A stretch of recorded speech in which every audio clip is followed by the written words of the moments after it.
So thanks for joining. My name is Didier. I'm the tech lead for the HPE developer community, and I'm really pleased today to host our speaker, Michael Haberman, from founder and CTO of the company Aspecto. Michael will talk today about OpenTelemetry, and the title is Getting Started and Road to Production. Before I hand over to Michael, I'd like to just cover a couple of things that we do at the HPE developer community. The first thing is talk about these meetups. We have a page where we announce all these meetups and also where we keep the replays of each of the past session. We started this session back in January, so we have today we are doing the August session, and we already have a September session planned on DVC. This is going to be done by a speaker from the company Iterative. And this is also an interesting hint at how to build CI/CD for machine learning projects. So please join us if you are interested. My colleague Denis will paste the links in the chat for you to avoid to have to copy all these links. We have a different kind of talks, also monthly talks called Munch and Learn, and this we have a calendar page for those as well. And these are a little more thought leadership, vendor agnostic, project agnostic, and we'll be talking about, and this is the first case we're doing this, about a customer story here for the September Munch and Learn. And it's a discussion from François and Dietrich from HPE and François from our customer Pôle Emploi. And Pôle Emploi is an agency in France taking care of unemployment. And they'll be talking about how they use the platform that they built for the AI use case within the company. So this is a session that was delivered in this HPE Discover, or was supposed to be delivered in HPE Discover, but there was problems with the traveling of the speakers. So we give them a second chance, and we think it's going to be interesting for our audience. So you can tune into these ones on our webpage, and I think Denis also pasted the link. So thank you, Denis. So don't hesitate to visit those two pages for the past links and for finding out what we are cooking up in the lab.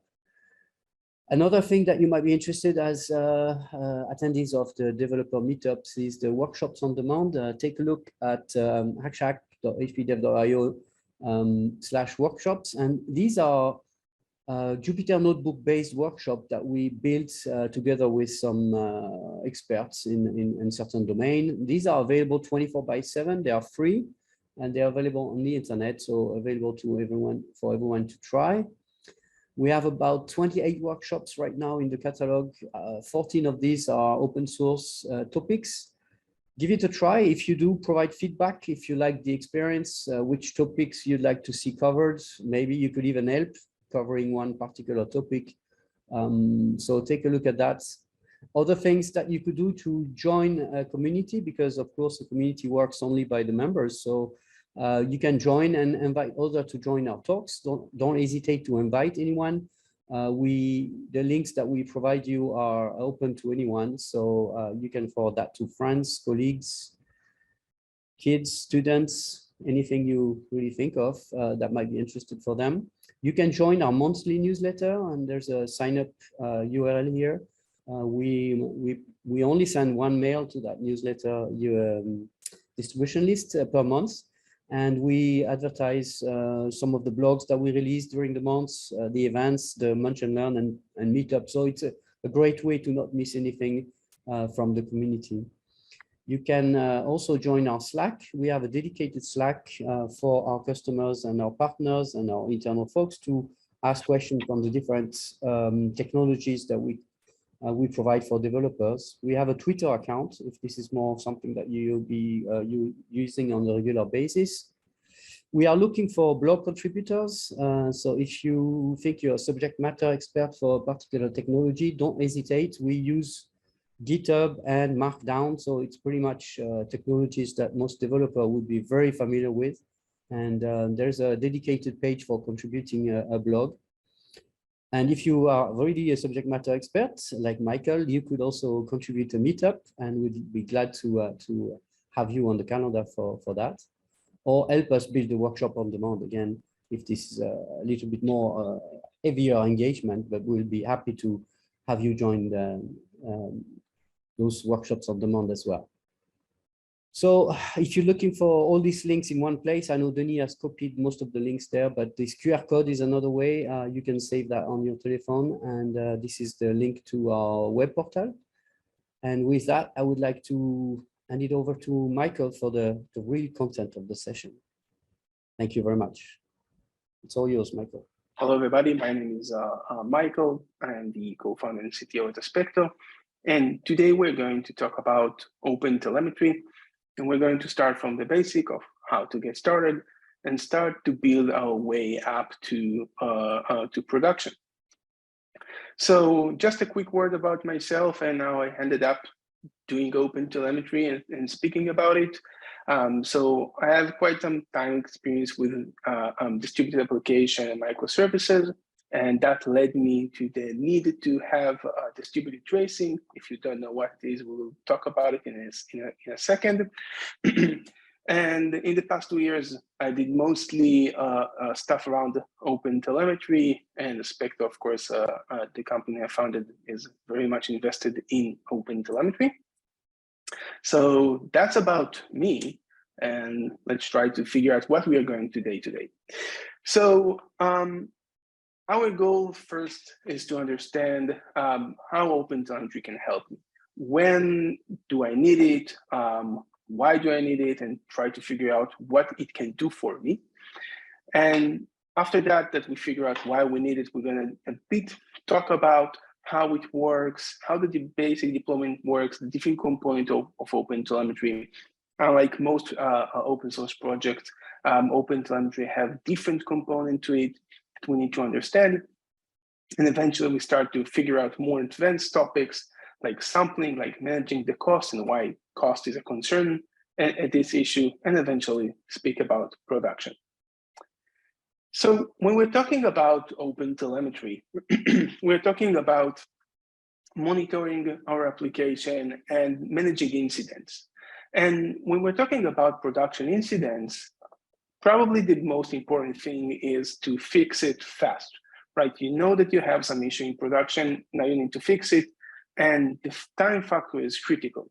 Fixing something within a day or within an hour, it's have very different significant on the company and on the product. So companies may measure it in different ways. One of the ways to measure it is MTTR, mean time to resolve. What is the average time it takes us to resolve an issue? And when you look at this metric, what do you need to have in order to reduce it, to fix fast? You need to have all the relevant information in place as fast as you can. Now, I'm going to claim that if you don't have OpenTelemetry, or you don't have distributed tracing, or you don't have logs and metrics, it's going to take a lot of time. And let me try to present this argument. So in front of you, you can see an incident. We have this very simple architecture. We have a front end communicating with the coolest service ever, and then communicating with the database.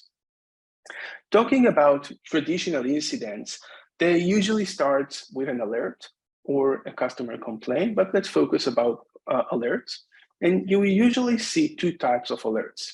The first one would be metric-based alerts. So there is some number in the system saying this number has exceeded the permitted value, indicating that something is not working as expected. Probably the easiest one to explain is CPU, right? You don't want to be at 100% CPU, and you can argue that being at a 95, it's not good as well. So you would trigger that. And thinking about a metric doesn't indicate what is the problem. Metric indicate where is the problem. So now you know that your database, this MySQL database in this instance, is having some problems. Can you understand from that why? That's going to be quite hard. Maybe there is a bad deployment that's running too many queries, or the queries themselves are not written in a performant way. Or maybe we're just running some backup in the database that's causing high CPU. So you know what component to look at, you don't know why. The next type of alert is actually based on logs. So we are developers, when we are writing the application, we write logs. And in a sense, logs is kind of the story of the application. The application itself is telling us a story. And in this story, we have a bad ending where we are not able to write to the database. So we are writing that. And this is a great tool, probably the go-to tool of developers to go when they have incidents. When you look at that, now you know both the component, but you also have more details in order to understand why. You know the coolest service ever is not writing to the database. You know exactly which line of code. You have an informative log message, and you may have some stack trace telling you not only which line of code, but also how you ended up in this line of code.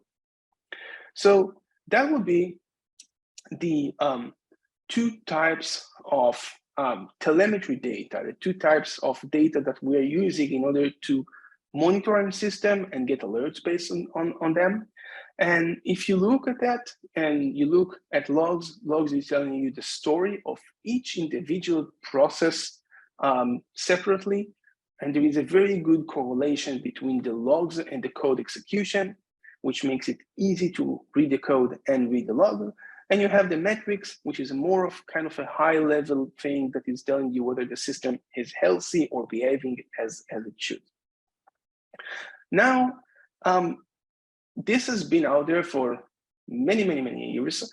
And I want to claim that with distributed system, whether it's microservices, Lambda functions, whatever it is, any form of distributed system, those two are still very significant, but not yet enough.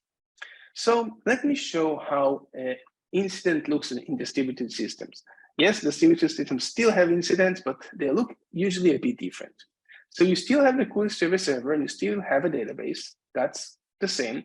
And you still have the very same type of alerts. But in distributed systems, you would have two consumers consuming the coolest service ever. So both of them would send messages or API calls or whatever, the way that they're communicating, they would both communicate. So now if you're coming to investigate this kind of an architecture, you're starting to have a bit more of a complex process in order to solve the issue. So the coolest service server is saying that it can't write to the database. So you have three options. Either the communication between service A and the coolest service ever is not working, or between service B to the coolest service, or both of them. If I were to tell you, hey, only the communication between service B and the coolest service is not working, you would know that it's something related to those two. So if I'm able to tell you, hey, the service A works fine, service B is not working, this is a very important piece of information in order to start investigate the incident. You would probably start to look at deployments in service B or in the coolest service and try to understand what's happening there. And that happened once you start to distribute the application, right? When you have a single component, everything works fine, you know where to look for, but now you kind of need to restructure the application again in order to understand where the issue is. Now, distributed system has a tendency to not work in some cases in a synchronous way, like I showed here, kind of an HTTP communication. They usually start, not usually, but in many cases, they would choose to work with some async communication. And in this scenario, both service A and B are producing messages to some queue, and the coolest service, it would consume those messages. In many cases, it won't even know who is the producer of that message, because I'm just consuming from a queue. I don't know who produced it. So that's just making the problem even more complex and making it even harder to debug. So this is kind of the problem that I'm trying to solve here. This is why distributed tracing and why OpenTelemetry, one of the reasons why it's starting to be so trendy and many people are trying to adopt it. So how can OpenTelemetry help you with that? So basically what I'm trying to say logs are too low level because they speak in language of a single process. Metric is too high level. It's talking about a cross-system overall number. And we need something in the middle. We need something to connect, to glue together application, and that would be traces. So let me introduce you to a trace. So this is a trace. This is specifically a visualization of a trace. This UI is Jaeger UI. That's an open source that can display traces. And let's start to look at the different components that we have here. I'll start with this section, the left section. You can see here that we have a tree view. It's important for us to understand and remember for the continuation of this talk that it is a tree view, and in order to be able to display a tree view, you need to have a parent-child relation, so keep that in mind. So you can see here that the order service got an API call to /purchase order, and that caused the order service to communicate with the user service in user verify. After that, the order service also communicate with the stock service to update the stock, and some DB queries will run, and after that, another DB queries will run. So what's interesting about this is you could argue that it's very much like logs, right? You can say each row here is a log saying what happened, but logs are not correlated to one another. If you were looking at logs, you would know that the user service had an API call to /verify. But looking at a trace, you know that the user service was called because the order service got an API call to purchase order. So you know what happened, and you also know why it happened. This is the very, I think, important thing about traces. The second thing that you get from trace is the right side, and that is a timeline view, a performance view. So here you can see what happened and what is the duration.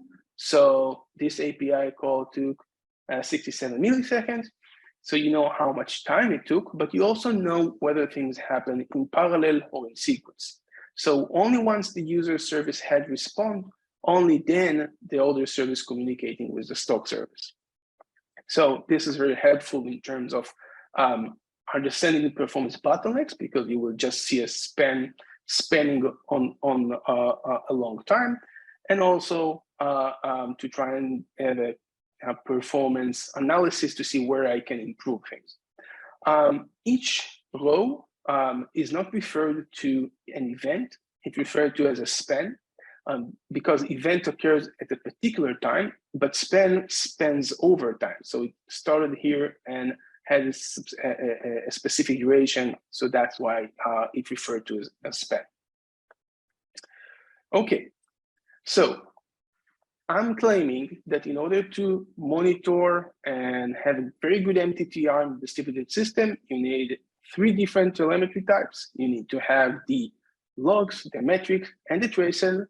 Not here to tell you that you don't need one of them, you need all 3 of them. And you actually want to have them as correlated as possible. That's something that we will see later on in this talk. So I've said a lot, OpenTelemetry, but I never explained what it is. So my assumption is by now you know what it does and how you can benefit from it. But what is it?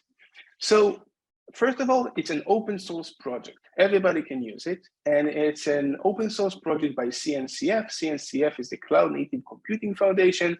It's responsible on various projects. The most active project there is Kubernetes. The second one is OpenTelemetry. So OpenTelemetry is getting a lot of traction. At the core of OpenTelemetry, it's not an implementation of anything, it's a specification. It's a specification of how to collect telemetry data. we are creating this new standard, like HTTP standard, but for telemetry data collection. And OpenTelemetry, the three core telemetry types is logs, traces, and metrics. And there's soon more to be added. The next one that they're starting to talk about is how to do code profiling using OpenTelemetry. So you have the specification telling you how to collect the data, how to send the data, how the data should be structured. All of that is a vendor agnostic specification that everybody is aligning on. So OpenTelemetry is not just a cool way to have a distributed tracing, but it's actually becoming the new standard of how to collect telemetry data. And any monitoring vendor solution that you would see out there is trying to be compliant with OpenTelemetry. So after we have the specification, now we need to have an implementation that actually collects the data. And this is done in implementing SDK within the code. So it's a package library that you embed within your code, and that's collecting the data from within the process, and then it's going to send it. So you have an implementation to collect this data in, I think, 11 or 12 different languages. So definitely the popular languages already have an SDK that implements OpenTelemetry. And the last component of OpenTelemetry is a backend. Because we're generating a lot of data that we collect, all the telemetry data that we collect, we need to have a backend that can ingest it and then send it to whatever we are going to configure it to. Just to give you a bit of data about OpenTelemetry. So as I said, it's the second most active project within CNCF.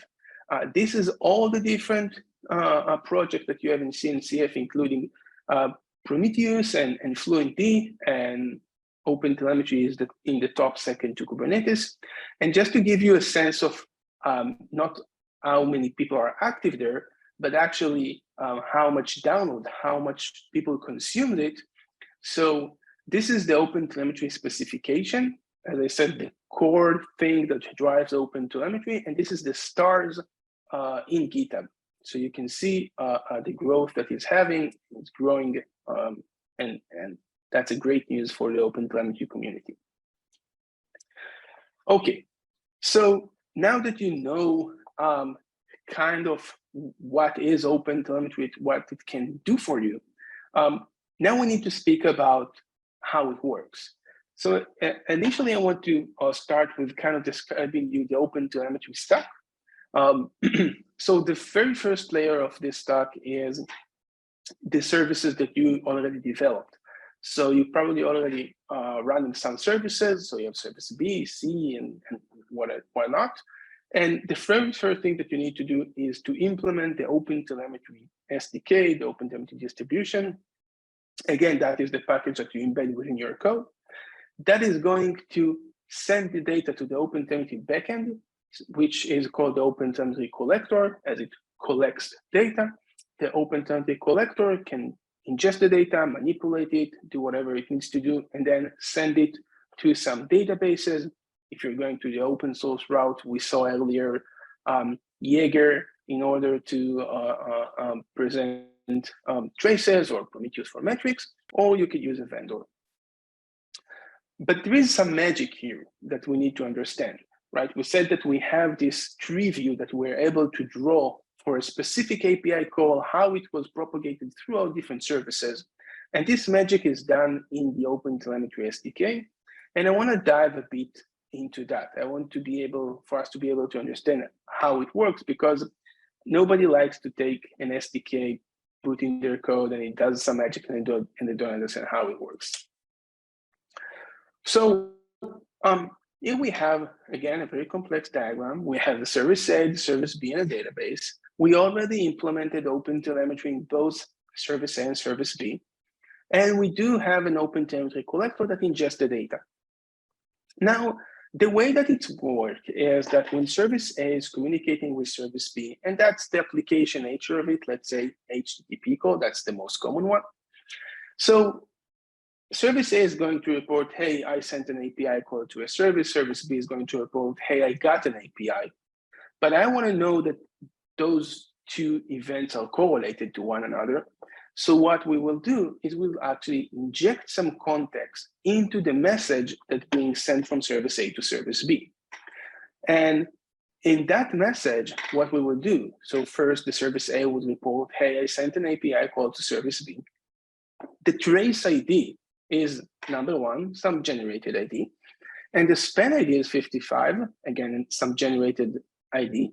And there is no root, so no parent. This is there is no parent to this span, meaning that it is the root one. And the data that the trace ID and the span ID is going to be injected into the HTTP call. And we use the headers of the HTTP calls as they are the solution to send metadata from service to service. When service B is getting the message, what it's doing, it's saying, okay, I need to report that I got the message. So it's saying, hey, I got an API call from service A. I know that I'm part of trace one, so I'll send this is trace one. I'm a new span in the system, so this is span 66, but my parent is 55. So this is how we're able to correlate those events, and this is how we're able to display it in a way that is a tree view. The display part is not that important, but the fact that we're able to correlate different events, that's the important stuff. And the same goes to the DB query. When we will query our database, we will again use it in the same way. So that's how OpenTelemetry works. That's how the, not OpenTelemetry, that's how the OpenTelemetry SDK works. And this is the magic behind it and how it's able to correlate different events in different processes. Okay, so I talked a lot, and this is the time that you probably want to see some code and see that it's actually working for real. So I'll jump into my code. And I have here two services that I'm going to run, and we're going to have OpenTelemetry installed in them. My goal is to kind of show you, at least depending on the time, at least how the tracing works, maybe a bit correlating the traces to logs, and maybe a bit about metrics. And we also see how to spin up the OpenTelemetry collector, which is very, very simple and straightforward. So let's start looking at the service. First, I'll just look it from the application layer, like what it's doing and how it works. So this is a Node.js application, and I'm using here Express as my REST framework. And you can see here that when we are getting an API call to /data, we are validating that we don't have in the query string fail. If we have fail, we're throwing an exception. That would be to simulate an exception in our code. But if we don't have fail in our query string, we would send an API call to a localhost, and that would be our second service, the user service. We are getting the response for it and responding with the data that it sent us. And if we in fact have an exception, we are doing some stuff that we will see in a second, but responding with 500. So that's this service. The user service looks fairly similar. When we're getting an API call to /user, we are calling some external API. We're calling some mock that is going to give us a response. And we are getting some array. We are randomizing an index from that array and responding a specific item. And that basically is the application. So just to make sure that everything is up and running, let's spin up those two services. I'm spinning up the user service. I'm spinning up the, the item service. And of course, I need to spin up this Docker Compose as well. Otherwise, things won't work. So let's give it a second to spin up. Yes, everything is running, and I'll rerun the services. And now that everything should work, I'll go to the browser and I'll send an API call to localhost, and the endpoint is 8080, and /data. And let's see that it works. Okay, right, we see that we got something and we are able to get some data.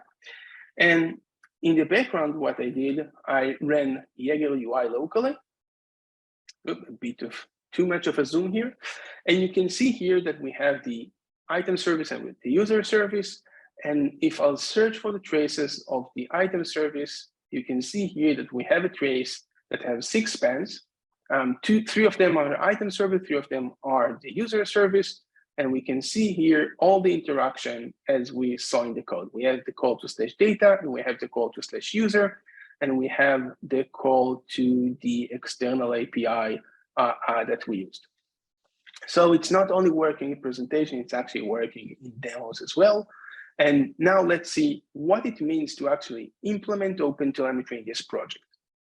So you can see here that both services, the user service and the item service, is importing a tracer file and initializing it.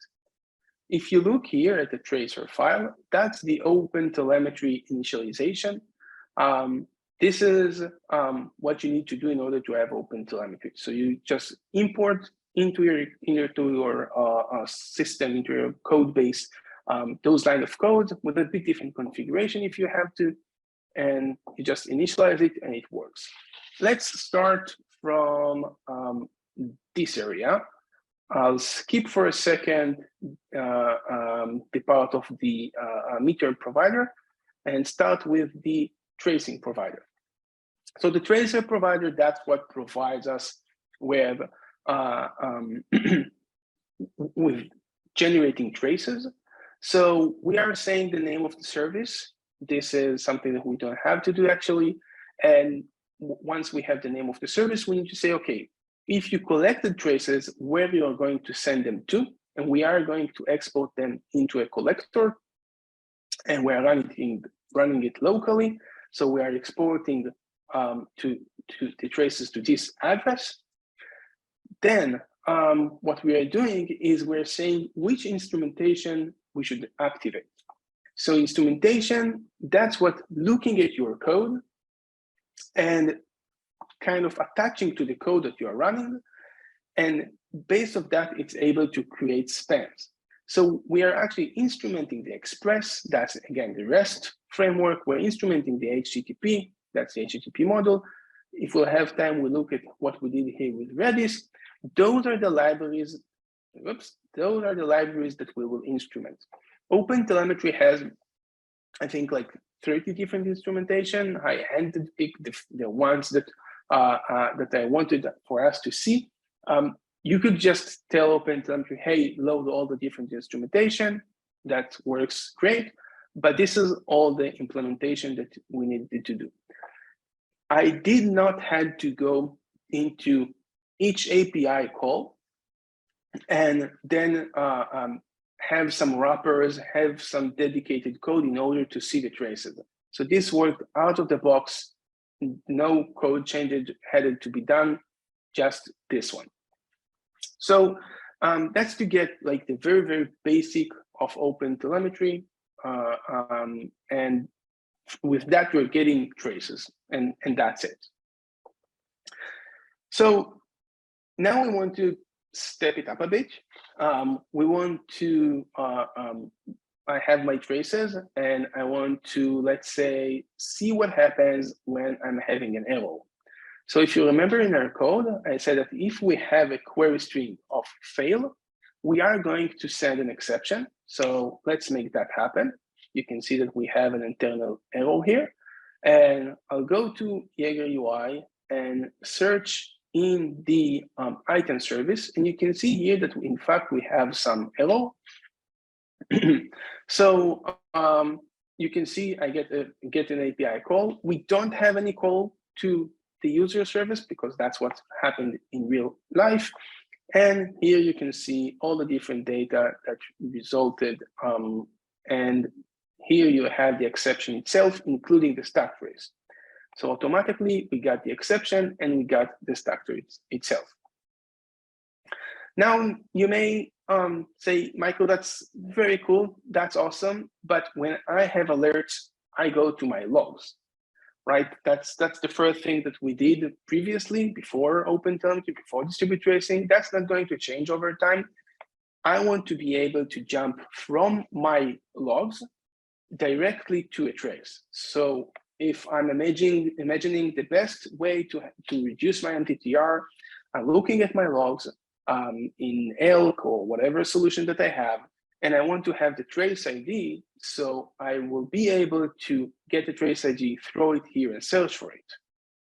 So to do that, that's working, that's very easy to implement. So if you look here, in my terminal, you can see here that I wrote that I have a critical error and I have the trace ID. So if I'll take this trace ID and throw it here, I'll jump to the trace that we saw earlier that represent this this exception. So how did I make it happen? So if I look at the item service, you remember this code, I'm throwing exception and then responding with 500. And here what I did is I actually took in the catch, I took the current active span and added it to my log. And that's all you need to do in order to correlate the logs and the traces. At least with my experience, probably that's the most important thing that you can do with traces, because people, you would go through this big project to embed OpenTelemetry in your system and nobody would know about it. If you have it in your logs, chances are, and high chances are that they will actually use it. And then you may say, okay, I don't want to go through any catch in my system and add it. So either you have some central place that you can do it, like in your logger, you can format it, you can run it in a formatter or something in your log provider, or you are lucky and you're using some log library that has an instrumentation. So most people in Node.js would use Winston. And if you're using Winston, for example, you can, that will happen automatically. You would just have here a new instrumentation, you would instantiate the Winston instrumentation, and it will automatically inject to every log the trace ID, the span ID, and all the relevant details. So that's for correlating logs and traces. And again, at least the way I look at it, that might be one of the most important things that you can do. So we covered how we are going to send traces. We covered how you can correlate traces to logs. We are not covering today how we are sending logs out with OpenTelemetry, just because it's very, very new. It's in the alpha state. There's still breaking changes, so I don't want to talk about it. But I do want to talk about metrics. So looking at metrics, you can see here that I have a metric provider. A metric provider, that's what you need to do in order to start produce metrics from your system. And those metrics are also sent to the collector. You can see here that's the same DNS, the same server, only different endpoints, the endpoint of metrics and the endpoint of traces. And I'm specifying where to send those metrics. I'm creating a meter provider, and I'm exporting it to everybody who wants to consume it. And the item service, it chose to consume it. So you can see here that we got the meter from the tracer. We created a counter that is going to count our HTTP calls. And I created a middleware. This middleware is invoked on any API call to this service, and I am increasing it by 1. To keep it simple, I'm just increasing it by 1. You can, of course, start to do things like write the HTTP route, the HTTP verb, the HTTP status code, and then you have a more granular metric, but for purpose of this demo, I kept simple. And just to show you that it works, I'll in a second show you all the different configuration of the collector, but just to show you that in fact this thing works. So I have Prometheus running in the background, and that's the Prometheus address. And let's look at this graph. So we have the Prometheus example HTTP calls, as you can see here, HTTP calls, and I'll execute it. And now you can see the different API calls that we got that were reported, and you can do all kind of fancy graph based on that. Okay, so the metric part is fairly simple, and it's kind of a straightforward thing. But all we did so far is to configure the SDK part. So we are very good at producing telemetry data, but now we need to ingest it. In order to ingest it, Michael, maybe a second before we're talking about ingestion, also regarding the SDK and the app level, if you can speak a little bit about the performance impact, if there are any. Yeah, sure. So that's probably the first question that we're getting in every session that we're doing. And that's a very, I think it's a correct question. So first, let's say every APM monitoring tool that is going to report data from your service is going to have some impact. Now, the question of how significant this impact, I think there are two factors to it. The first one is what metric it affects and how much. But the second question, which is as important as the first one, is does it provide enough value to kind of accept the performance impact? So the performance impact that we're looking at is usually latency, how much latency it adds to the service. Even in very high scale, significant workload on services, we see an increase with, let's say, 2, 3, 4, 5 milliseconds in average, which in my opinion is not that significant. Of course, it does have some CPU and memory overhead. Again, not that significant. But the value that OpenTelemetry provides, in my opinion, are definitely worth it. Any other questions? Okay, no, I'll continue. Okay, so we covered the SDK part and the producing the telemetry part. The second part is the OpenTelemetry collector. That's what is going to ingest the data. So when we're looking at the ingesting part, let me remove the other stuff that is not that interesting. This is the collector I'm running here, and the OpenTelemetry collector. Some plain image that you can just run. I'm opening all the different ports that I found interesting, and I'm mapping some configuration. This configuration, that's what's telling OpenTelemetry what to do when we are getting data. And OpenTelemetry works in a way of pipeline. So I have a pipeline for traces, I have a pipeline for metrics, and the pipeline consists usually of 3 different portions. The first portion is how do I receive the data?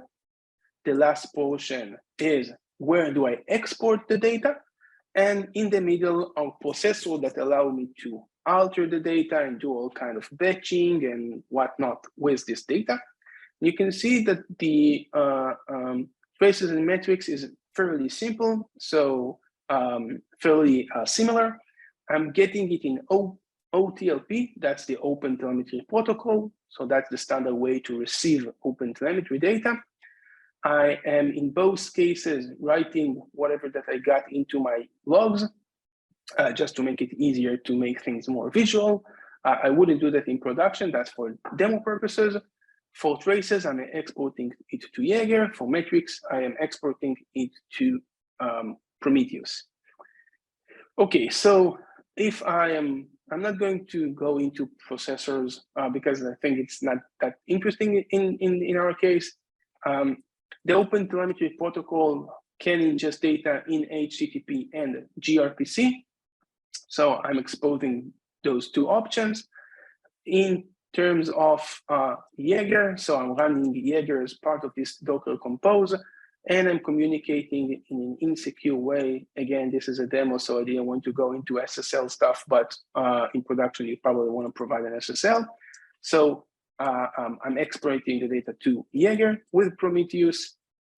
I am running Prometheus, and Prometheus will actually scrape this endpoint. So the way that the Prometheus works, this is Prometheus, that's not related to OpenTelemetry. Prometheus is going to scrape data and collect it. So OpenTelemetry collector is going to accumulate all this data and serve it to Prometheus, and Prometheus will scrape this endpoint. And if you're interested, that's the Prometheus configuration. So that's all you need to do in order to have the OpenTelemetry collector running, at least for demo purposes. I'm going to scale in production. I'll talk about it in a second a bit, but that's the basic configuration.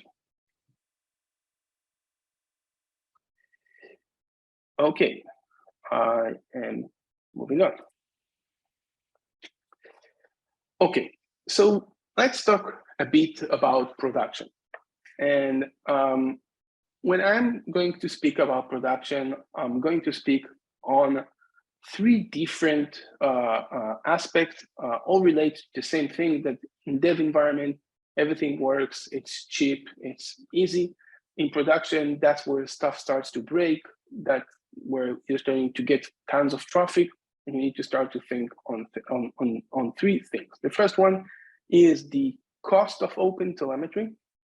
When I'm saying the cost, that could be how much you're paying to your vendor, or how much resources and time and cloud resources are going to cost you in case you want to manage it yourself. To think about the scale, and to think about data retention, which is also interesting.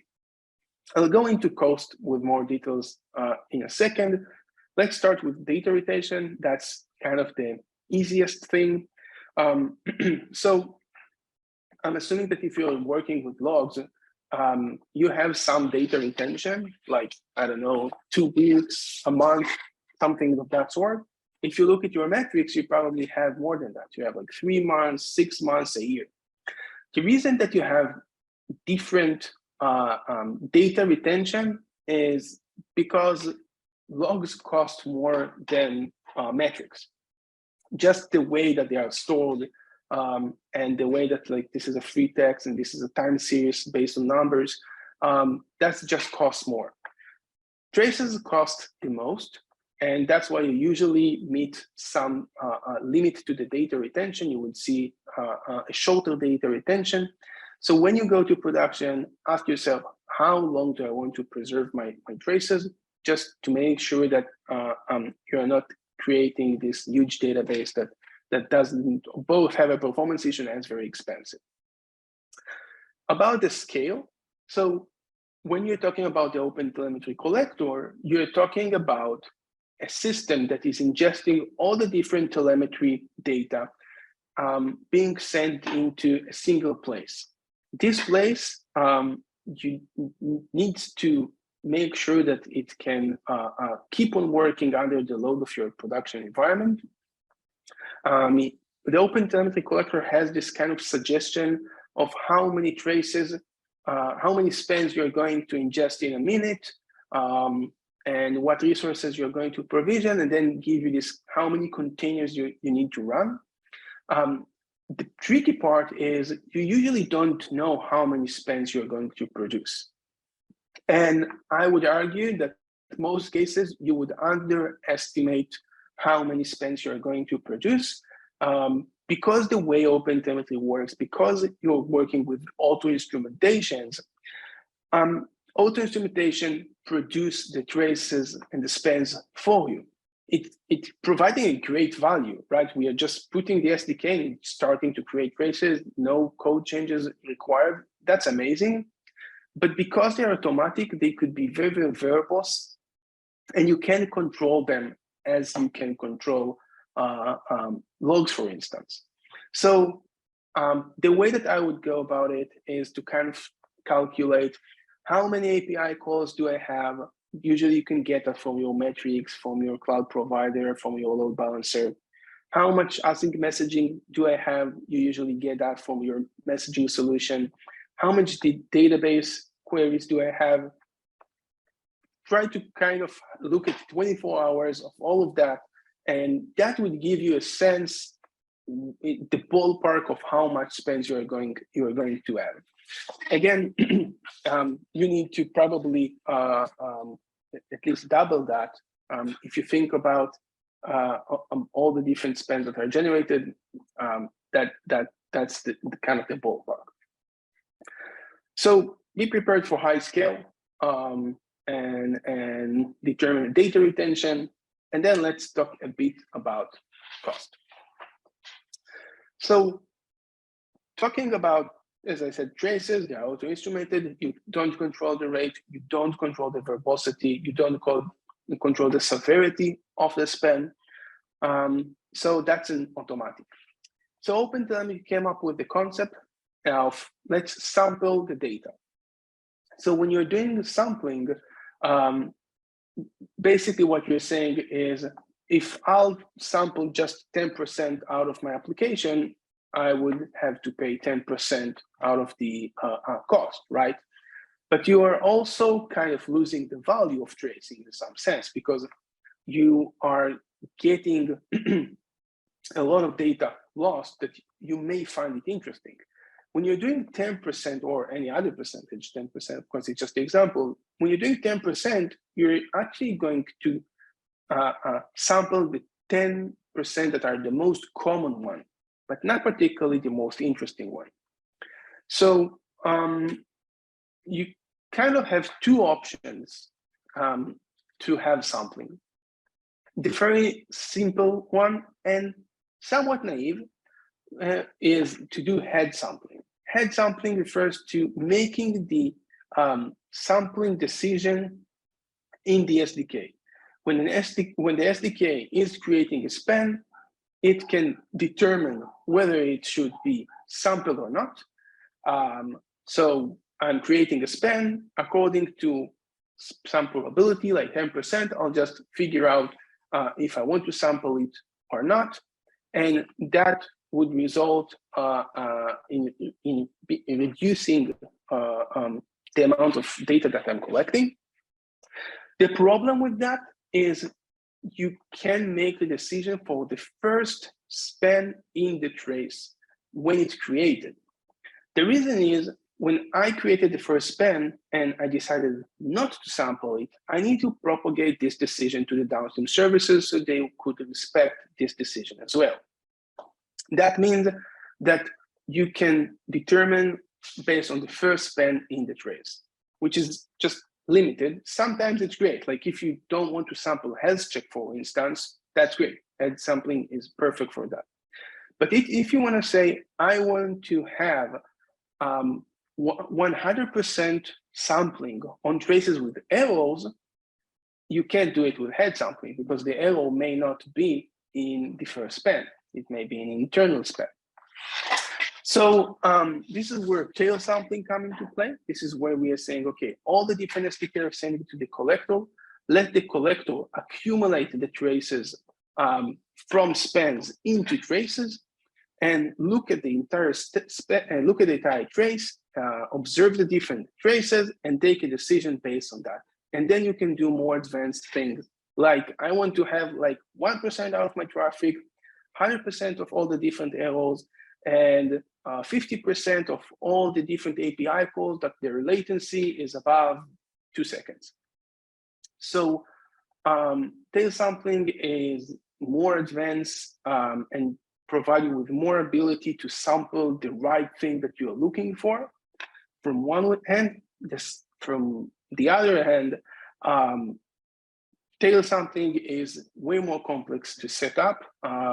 With 4 minutes left, I won't go into it with details, but this is the way to go if you want to have an advanced sample.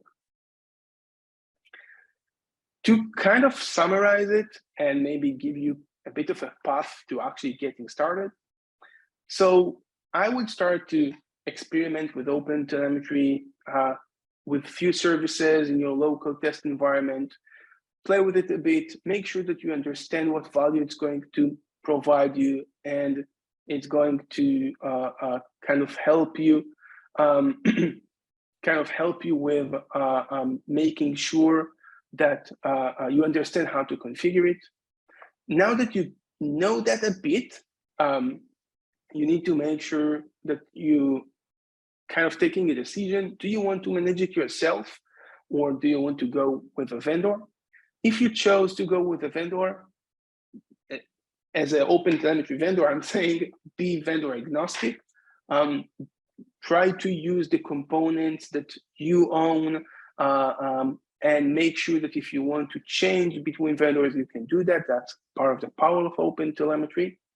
And whether you should run your own collector or not, that's an important question. You could send the data directly from your SDK to a vendor, or you can decide that you're sending from the SDK to your own collector, then a vendor.